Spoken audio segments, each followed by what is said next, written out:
Oke guys, sebelum kita mulai ada baiknya dibantu like video ini, dan bagi yang baru bergabung silahkan tekan dulu tombol subscribe dan aktifkan loncengnya.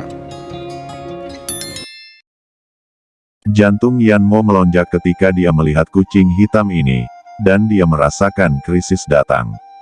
Tapi ini jelas hanya kucing hitam. Komandan dari ras iblis asing, menyisakan jiwa yang rusak, dan hanya bisa mengandalkan darah manusia yang kuat. Ucap kucing hitam besar itu berkata dengan acuh tak acuh.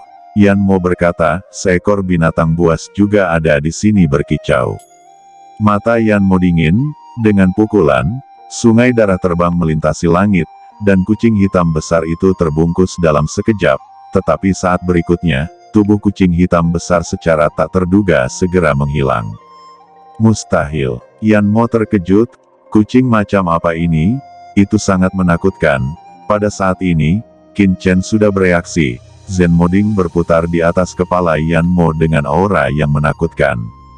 Pada saat yang sama, api iblis King Lian melayang seperti gumpalan awan berwarna-warni. Nyala api bermekaran. Yang lebih menakutkan adalah pedang karat misterius di tangan Qin Chen, lingkaran berwarna darah meletus, dan manik-manik laut darah bergetar gila-gilaan, menempel di sekitar tubuh Yanmo, membentuk bola berwarna darah, dan menutupinya. Hah, itu diblokir. Gumam Qin Chen terkejut. Ini adalah manik laut darah, harta karun besar dari ras iblis alien, tapi itu tidak masalah. Jika Anda terus menembak, kekuatan saya dapat mengisolasinya, Lao Yuan berkata dengan percaya diri. Sialan, tubuh jitua ini sangat lemah, itu harus diganti dengan tubuh lain. Gumam Yanmo mengangkat kepalanya, matanya menatap medan perang. Pada akhirnya, Yanmo memusatkan perhatiannya pada Jiruyu. Meskipun tingkat kultivasi Jiruyu tidak tinggi, kekuatannya sangat menakutkan. Kuncinya adalah warisan keluarga Ji, dan masa depannya tidak terbatas. Apalagi jiwa lawan pasti tidak terlalu kuat. Ini adalah yang paling mudah untuk merebut tubuh. Setelah berhasil direbut, dan kemudian manik laut darah sepenuhnya terintegrasi, lalu menemukan cara untuk pergi dari sini dan menunggu kekuatan pulih. Memikirkan hal ini, Yanmo berubah menjadi streamer dan bergegas menuju Jiruyu. Tidak, Ruyu, hati-hati. Qin Chen berseru dan berlari mengejarnya. Dampak jiwa yang tak terlihat dan menakutkan tiba-tiba menghilang ke dalam pikiran Jiruyu. Qin Chen cemas, dan seni Wan Shenju digunakan secara ekstrim dalam sekejap.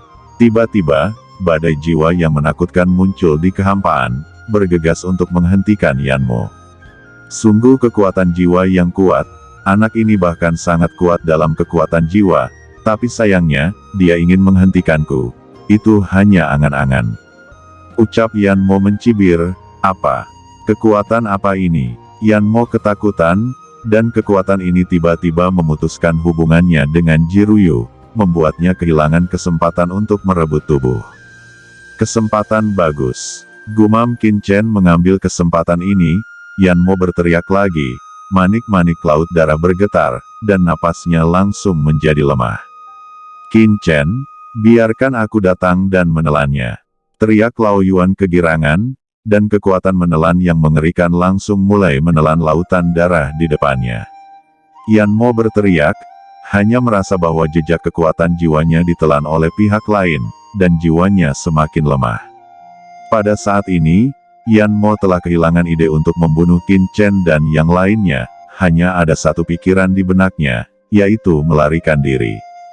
Pada saat krisis, Yanmo mendesak lautan darah dengan sekuat tenaga, dan segera, darah mengalir ke langit, dan dia merobek celah di kekosongan, mencoba melarikan diri dari kota kuno ini. Di depan Kaisar, beraninya kamu lari.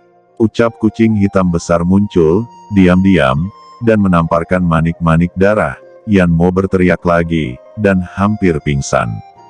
Pada akhirnya, Lao Yuan melepaskan kekuatan melahap yang mengerikan, dan piringan giok keberuntungan melayang di udara, benar-benar melahap jiwa Yanmo. Dalam kehampaan, manik laut darah berputar dengan cepat, dan dipegang oleh kucing hitam besar. Di dalam cakram giok keberuntungan alam semesta, Lao Yuan tampaknya telah sangat kuat setelah menelan jiwa Yan Mo, auranya segera melonjak, dan pada saat yang sama, kekuatan jiwa murni menyebar keluar dari cakram giok keberuntungan alam semesta, memberi nutrisi kembali ke tubuh Qin Chen. "Ruyu, kau baik-baik saja?" ucap Qin Chen langsung datang ke sisi Ji Ruyu, dan bertanya dengan prihatin. "Saya baik-baik saja." Ji Ruyu menggelengkan kepalanya. Pada saat kritis, batu kecubung yang diwariskan Ji Wuxu muncul dan menyelamatkannya. Pada saat ini, kucing hitam besar berkedip dan muncul di sebelah Qin Chen, menatap curiga pada batu kecubung yang baru saja muncul dari tengah alis Ruyu, menunjukkan ekspresi berpikir. Qin Chen menoleh dengan heran. Begitu batu kecubung ini muncul, Qin Chen tahu bahwa hal ini tidak biasa. Ini harus menjadi harta karun nenek moyang keluarga Ji, yang tak bisa diambil alih oleh Yan Mo dalam beberapa tahun ini. Kucing hitam besar itu menyeringai, dan kemudian berkata kepada Qin Chen, "Hal-hal di sini masih belum selesai, apakah Anda melupakan orang-orang ini?" Kucing hitam besar itu melirik banyak prajurit yang tersisa di kota kuno. "Tuan Yan Mo sudah mati. Nenek moyang sudah mati," ucap Raja Iblis, tetua agung dan anggota keluarga Ji lainnya. Qin Chen berkata dengan dingin, "Semuanya, Komandan Iblis alien Yan Mo telah terbunuh. Adapun orang-orang dari keluarga Ji, bunuh mereka semua." Jeritan-jeritan bergema di seluruh tanah leluhur. "Hahaha, keren, sangat keren." Mokara tertawa, sangat bersemangat, itu penuh dengan cahaya hitam. Aura iblis kuno dilepaskan dengan kekuatan melahap yang kuat. Di sisi lain, skeleton Rader sama liarnya melahap nafas ras alien yang kuat, dan memperkuat kekuatannya.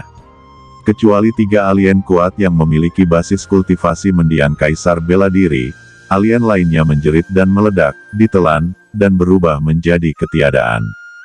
Aura pada Mokara dan skeleton Rader melonjak liar. Pada akhirnya, tatapan skeleton Rader dan Mokara jatuh pada tubuh ketiga iblis alien itu. "Tidak, jangan bunuh kami."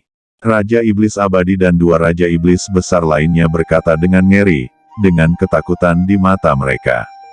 Dalam menghadapi kematian, mereka memilih untuk menyerah untuk pertama kalinya. "Saya bersedia untuk setia kepada Anda semua sampai mati," ucap mereka berkata dengan gentar. "Oh, kalian bertiga, untuk apa saya menahanmu?"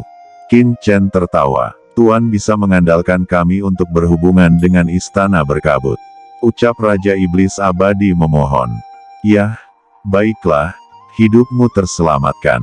Tetapi, Qin Chen melepaskan tembakannya, dan 2 iblis alien kuat lainnya tidak menyadari apa yang telah terjadi. Tubuh mereka terkoyak. "Apa yang kalian berdua tunggu?" teriak Qin Chen berkata kepada skeleton dan Mokara. Keduanya sangat gembira dan menembak satu demi satu. Masing-masing dari mereka meraih salah satu jiwa ke tangan mereka.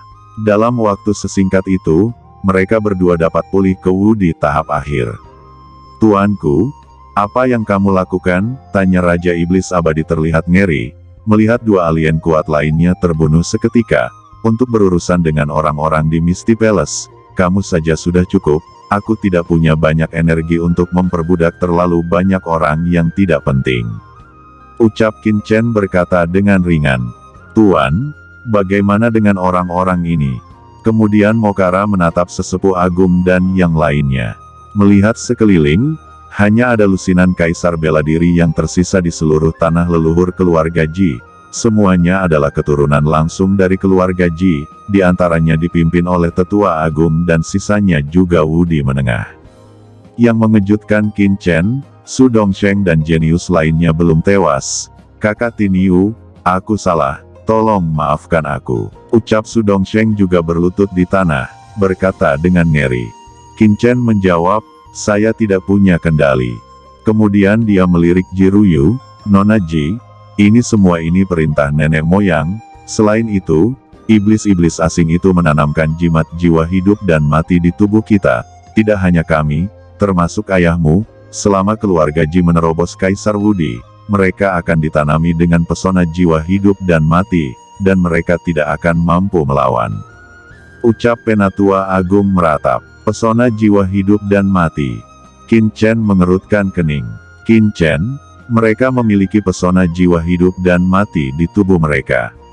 Pesona jiwa hidup dan mati adalah sarana bagi iblis asing untuk mengendalikan spesies lain. Ucap kucing hitam besar itu menjelaskan. Kucing hitam besar, apakah ada solusinya? Tanya Qin Chen mengerutkan kening. Kucing hitam besar itu menyeringai, jimat jiwa semacam ini sangat sulit untuk disingkirkan. Setelah ditanam, itu tidak akan terbuka jika ada yang menyentuhnya kecuali orang yang menanam jimat, tapi Lao Yuan mungkin saja bisa mengatasinya. Qin Chen mengangguk. Dia telah berpikir tentang bagaimana cara mengendalikan begitu banyak orang ini. Secara alami, menggunakan segel penghancur jiwa tidak akan berhasil. Qin Chen tidak ingin membuang energi untuk ini. Tapi pesona jiwa hidup dan mati ini membuka kesempatan baru baginya.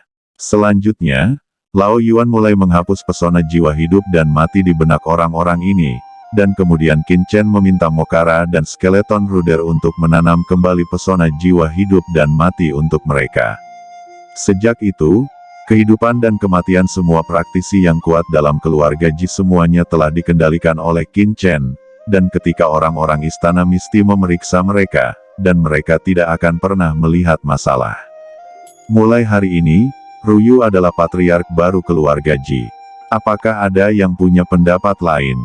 Qin Chen berkata langsung kepada semua orang di pengadilan. Para tetua agung tersenyum pahit. Aku telah melihat patriark. Ucap para tetua berlutut di tengah kerumunan yang padat, melihat murid-murid keluarga Ji di bawah. Wajah Ruyue sedikit panik dan berkata, Sao Chen, apa artinya ini? Dia tidak pernah berpikir bahwa dia akan menjadi kepala keluarga Ji. Qin Chen berkata, Ruyu, kamu tidak perlu menangani semuanya. Selain itu, Anda telah mewarisi kekuatan nenek moyang keluarga Ji. Anda harus memimpin masa depan keluarga Ji. Ji Ruyu melirik Qin Chen. Dia tahu bahwa mungkin ada dendam antara Qin Chen dan Misty Palace. Di masa lalu, dia hanya seorang murid biasa dari keluarga Ji, dan dia mungkin tidak bisa banyak membantu Qin Chen. Begitu dia menjadi kepala keluarga Ji, dia akan memiliki kemampuan untuk memberi perintah kepada seluruh keluarga Ji. Hanya dengan cara ini dia bisa membantu Qin Chen lebih banyak. Bangun semua, Ji Ruyu berkata dengan acuh tak acuh, wajahnya mendapatkan kembali kesombongannya, semacam aura kaisar wanita, membuat tetua agung dan yang lainnya tanpa sadar menyerah dari lubuk hati mereka. Karena pertempuran sebelumnya, seluruh tanah leluhur keluarga Ji berantakan. Kemudian, di bawah perintah Ji Ruyu, semua orang bergegas memulihkan kondisi tanah leluhur keluarga Ji. Chen kecil, kemana kita akan pergi selanjutnya? Tanya Ji Ruyu. Aku ingin pergi ke istana berkabut untuk menemukan Qiansu. Jawab Qin Chen. Yang paling dia khawatirkan saat ini adalah Qiansu. Sisi seharusnya tidak memiliki masalah di ilusi Demon Sect, tetapi Qiansu terlalu berbahaya. Apakah kamu akan pergi ke istana berkabut? Ekspresi Ji Ruyu berubah. Sao Chen, ini terlalu berbahaya. Ji Ruyu tampak gugup. Jangan khawatir, aku punya rencana sendiri, jawab Qin Chen. Saya akan meminta Ji Hongchen untuk mendampingi. Aku juga ingin pergi denganmu. Ji Ruyu buru-buru berkata, kamu tidak bisa meninggalkanku lagi. Ji Ruyu menatap Qin Chen dengan tegas. Baiklah, jawab Qin Chen sambil memegangi wajah Ruyu.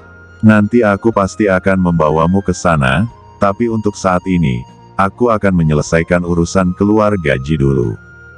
Hanya 1 hari kemudian, tanah leluhur keluarga Ji hampir dikembalikan ke keadaan semula. Pada saat yang sama, Tetua Agung mulai mengeluarkan perintah, memerintahkan pejabat senior keluarga Ji untuk datang ke rumah leluhur keluarga Ji, dan ada hal penting untuk diumumkan. Ji Daoling dan yang lainnya yang menerima berita itu tentu saja sangat bingung. Oleh karena itu, Ji Daoling, Ji Daoyuan dan yang lainnya segera memasuki tanah leluhur keluarga Ji. Begitu mereka memasuki tanah leluhur, semua orang merasa bahwa suasana di sini agak aneh. Hah, apa masalahnya? Mengapa tiba-tiba hanya tersisa sedikit orang kuat di tanah leluhur? Baik Ji Daoling dan Ji Daoyuan bertanya-tanya dan sedikit bingung. Ji Daoling dengan hati-hati melihat kastil kuno tanah leluhur, matanya menjadi semakin yakin, dan berkata, ya, pasti ada pertempuran di sini. Kali ini Tetua Agung memanggil kita, seharusnya untuk masalah ini. Ji Daoling dan yang lainnya mengangguk, dan tiba-tiba memiliki tebakan di hati mereka, dan kemudian di bawah kepemimpinan seorang pria kuat, mereka memasuki aula di kastil kuno.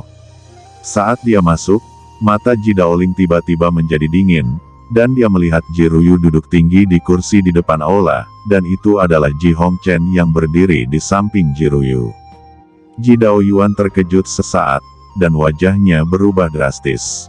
Tapi Ji Daoling dan yang lainnya menunjukkan kemarahan. Ji Ruyu, apa yang membuatmu berani duduk di sini? Turun segera. Dia segera berbicara dan berkata dengan marah. Karena aula tempat semua orang sekarang adalah aula diskusi leluhur keluarga Ji, dan hanya kepala keluarga Ji yang memenuhi syarat untuk duduk di atas posisi tinggi itu. Ruyu, bukankah kamu sedang dikurung? Di mana Penatua Agung? Ji Daoyuan bertanya dengan tergesa-gesa. Apa yang dilakukan Ruyu sangat berani sehingga dia berani duduk di posisi patriark seperti ini. Kakak kedua, jangan khawatir, Ruyu sekarang adalah patriark keluarga Ji, jadi tentu saja dia memenuhi syarat untuk duduk di sini. Jawab Ji Hongchen tertawa dari samping. Haha, Hongchen, otakmu tidak bagus. Apakah dia adalah kepala keluarga Ji? Seorang murid kecil dari keluarga Ji berani menyebut dirinya kepala keluarga Ji. Ji Daoyuan, kamu pikir kamu telah membesarkan seorang putri yang baik, dan Ji Hongchen, apa maksudmu dengan berdiri di sana? Ingin memandang rendah saya dan menunggu. Saya pasti akan melaporkan masalah ini kepada leluhur. Ketika saatnya tiba, itu akan sia-sia bahkan jika yang lebih tua melindungimu. Ji Daoling berkata dengan suara dingin. Apakah Ji Ruyu patriark? Sungguh lelucon. Dalam keluarga Ji hari ini, patriark hanya dapat dilahirkan di antara yang terbaik dari generasi ketiga seperti dia dan Ji Daoyuan. Dan jika Anda ingin menjadi patriark, setidaknya budidaya Kaisar Wu dalam jangka menengah. Kemarilah, bawakan aku mereka berdua. Ji Daoling berkata dengan dingin. Tiba-tiba, dua Kaisar Wu yang mematuhi Ji Daoling bergegas mendekat berhenti. Tetapi sebelum mereka bisa mengambil tindakan, teriakan dingin yang bergemuruh terdengar, dan kemudian, banyak keluarga Ji yang kuat keluar dari kedua sisi dan datang ke aula. Pemimpinnya adalah Penatua Agung. Penatua, kamu datang tepat waktu. Ji Ruyu dan Ji Hongchen tidak mengerti aturannya, jadi apa yang seharusnya menjadi kejahatan karena duduk di atas tahta patriark? Ji Daoling berkata dengan mata menyipit, dengan cahaya dingin di matanya. Jika dia tidak mengambil kesempatan yang baik, bukankah itu akan menyia-nyiakan kesempatan seperti itu? Tanpa diduga, Tetua Agung tidak memperhatikannya sama sekali, dan mereka berlutut dengan satu lutut, memberi hormat kepada Ji Ruyu dengan hormat, dan berkata dengan keras, saya telah melihat patriark. Suara keras bergema di aula seperti guntur, membuat semua orang pusing. Ji Daoling tercengang, Ji Daoyuan juga tampak bodoh, dan orang-orang kuat lainnya dalam keluarga Ji juga membuka mata lebar-lebar, masing-masing tercengang. Penatua, apa yang kamu lakukan? Ji Daoling berkata dengan marah. Ji Daoling, kamu belum memberi hormat pada patriark. Penatua Agung berdiri dan berteriak dengan dingin. Patriark. Ji Daoling menggertakkan giginya, matanya tiba-tiba memerah, semua orang tampak kusam. Di tempat lain saat ini di mansion keluarga Ji, terdengar teriakan, di mana keluarga Ji? Keluar semua, kapal perang tim keluarga Mo datang. Itu adalah Mo Duanming, Tetua Agung keluarga Mo, mendiang raksasa Wudi. Penatua Mo Duanming, Tetua Agung dari keluarga Ji saya tidak ada di sini. Anda terlalu sombong untuk melakukan ini. Apakah Anda ingin memulai perang skala penuh dengan keluarga Ji saya? Ucap beberapa master keluarga Ji mencibir dengan dingin dan segera mengirim berita itu kembali. Tanah leluhur. Hehe, Ji Dewei tidak ada. Lalu biarkan kedua anak laki-laki itu, Ji Daoling dan Ji Daoyuan segera keluar. Ucap Mo Duanming mencibir, hatinya terbakar amarah. Pakar keluarga Ji menunjukkan senyum masam di wajahnya dan berkata, Ji Daoling dan Tuan Ji Daoyuan juga pergi ke tanah leluhur, lebih baik menunggu sebentar, saya segera memberi tahu mereka. Sepertinya keluarga Ji tidak ingin berbicara dengan baik, jadi jangan salahkan aku karena tidak sopan. Oke, semuanya serang rumah keluarga Ji. Perintah Mo Duanming. Pada saat berikutnya, meriam esensi sejati pada lusinan kapal perang diluncurkan pada saat yang bersamaan. Cahaya pelangi bersinar, esensi sejati bergerak, dan berubah menjadi aliran esensi sejati yang menakutkan, yang langsung meledakkan formasi besar di luar rumah keluarga Ji.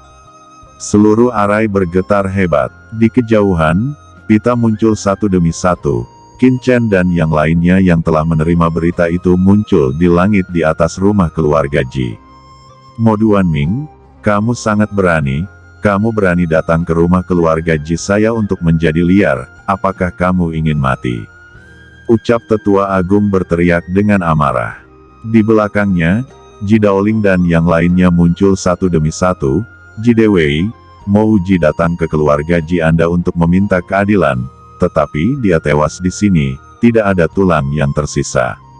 Hari ini, lelaki tua ini ada di sini untuk meminta keadilan. Ji Ruyu berkata, Yang Mulia memiliki nada yang besar. Ji Ruyu berdiri di posisi yang sangat istimewa, di depan semua orang. Yang lebih mengejutkan adalah dia tidak bisa melihat basis kultivasi Ji Ruyu. Dia adalah raksasa mendiang Kaisar Wu, bagaimana mungkin dia tidak bisa melihat basis kultivasi seorang junior, itu aneh. Kemudian Ji Hongchen berjalan keluar, menatap sekelompok keluarga Mo yang kuat, mencibir di sudut mulutnya, sambil menatap Mo Duanming sesepuh keluarga Mo, tanpa rasa takut. Cakar Ji Hongchen muncul di depan leher Mo Wuqi salah satu tetua keluarga Mo dan langsung mencubit leher Mo Wuqi. Esensi sejati yang menakutkan pecah, Mo Wuqi tiba-tiba berteriak, dan tulang-tulangnya hancur. Jangan bunuh dia, teriak Qin Chen secara tiba-tiba. Mata Mo Duanming tidak bisa menahan amarah. Dia dengan cepat memeluk Mo Wuqi, merasakan tubuhnya, dan menemukan bahwa Mo Wuqi hanya terluka parah, dan dia merasa lega. Oke teman-teman, terima kasih sudah menonton. Jangan lupa like, komen, dan subscribe.